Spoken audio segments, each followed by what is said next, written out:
taarifa hizo sina, ndio nazisikia kwako. Kama kuna huo mpango na mimi nitazifuatilia, basi nitakavyojulishwa nitakujulisha pia. Sina hakika sana, kwani kama idadi imetimia ya wachezaji 12 na wamekuwa 13, basi nitauliza kwa viongozi wangu ili nipate majibu nani pengine tunamwacha kumpisha mwingine, lakini kwa sasa ninapozungumza nawe bado sijapata muongozo nani atampisha mwenzie.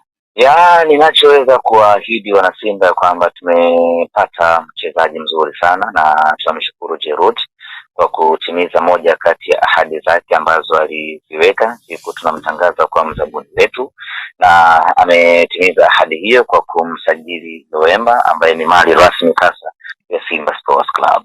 Loemba ni mchezaji wa daraja la juu sana, kiwango chake, ubora wake, uzoefu wake, umri mdogo lakini ana kipaji kikubwa ambacho ana uwezo wa kuisaidia Simba leo, kesho na kesho kutwa. Ni mchezaji ambaye ana uchu na mafanikio, ni mchezaji ambaye ana uwezo mkubwa wa kufanya mambo makubwa.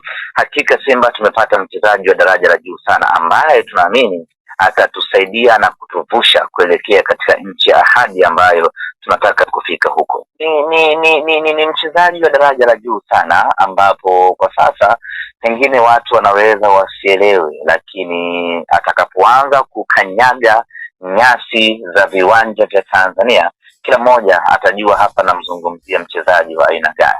Kwa hiyo muda ni mwalimu mzuri, muda utaongea na kila mtu atafurahi.